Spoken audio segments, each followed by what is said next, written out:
Hi ಎಲ್ರಿಗೂ ನಮಸ್ಕಾರ. ಚಿಗಳಿ ಉಂಡೆ ಮತ್ತು ತಂಬಿಟ್ಟು ಉಂಡೆನ ಮನೇಲಿ ಹೇಗೆ ಮಾಡೋದು ಅಂತ ತಿಳಿಸ್ಕೊಡ್ತೀನಿ. ಮನೇಲಿ ಯಾವುದಾದ್ರೂ ಫಂಕ್ಷನ್ ಇದ್ದರೆ ಹೆಣ್ಮಕ್ಳು ದೊಡ್ಡವರಾದಾಗ ನಾಗರ ಪಂಚಮಿ ಹಬ್ಬಕ್ಕೆಲ್ಲ ಇದನ್ನು ಮಾಡ್ತಾರೆ.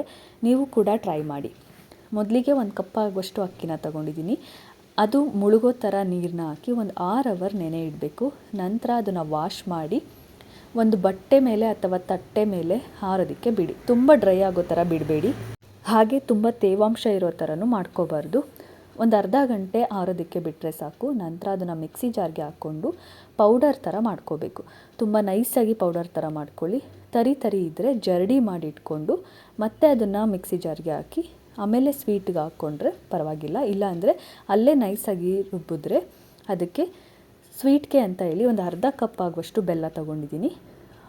ಜೊತೆಗೆ ಸ್ವಲ್ಪ ಫ್ಲೇವರ್ಗೆ ಕೊಬ್ಬರಿ ತುರಿ ಇಷ್ಟನ್ನು ಹಾಕ್ಕೊಂಡು ರುಬ್ಕೋಬೇಕು. ನಂತರ ಕರೆಕ್ಟಾಗಿ ಹದ ಬರುತ್ತೆ, ತೆಳು ಕೂಡ ಆಗಲ್ಲ. ಬೆಲ್ಲದಲ್ಲಿ ತೇವಾಂಶ ಇರೋದ್ರಿಂದ ಸ್ವೀಟು ಕೂಡ ಚೆನ್ನಾಗಿರುತ್ತೆ, ಹಾಗೆ ನೀರು ಕೂಡ ಬಿಟ್ಟಿರುತ್ತೆ, ತುಂಬ ತೆಳು ಕೂಡ ಆಗಲ್ಲ. ಅದನ್ನು ಯಾವ ಶೇಪ್ ಬೇಕೋ ಆ ಶೇಪಲ್ಲಿ ಉಂಡೆ ಮಾಡಿ ಇಟ್ಕೊಂಡ್ರೆ ತಂಬಿಟ್ಟು ರೆಡಿ ಇರುತ್ತೆ. ಇನ್ನು ಚಿಗಳಿ ಉಂಡೆ ಮಾಡೋ ರೀತಿ 1 ಕಪ್ ಆಗೋಷ್ಟು ಕಪ್ಪು ಎಳ್ಳನ್ನು ತಗೋಬೇಕು.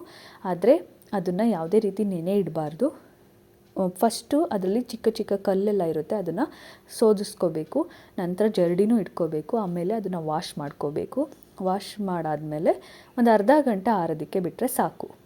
ನಂತರ ಅದನ್ನು ಕೂಡ ಮಿಕ್ಸಿ ಜಾರ್ಗೆ ಹಾಕ್ಕೊಂಡು 1 ಕಪ್ ಆಗುವಷ್ಟು ಕಪ್ಪೆಳ್ಳನ್ನು ತಗೊಂಡ್ರೆ ಅರ್ಧ ಕಪ್ ಆಗುವಷ್ಟು ಬೆಲ್ಲನ ತೊಗೊಂಡು ಸ್ವಲ್ಪ ಕೊಬ್ಬರಿ ತುರಿನ ಹಾಕ್ಕೊಂಡು ಮಿಕ್ಸಿ ಜಾರಲ್ಲಿ ನೈಸಾಗಿ ರುಬ್ಕೊಂಡ್ರೆ ಚಿಗಳಿ ಉಂಡೆ ಕೂಡ ರೆಡಿ ಇರುತ್ತೆ.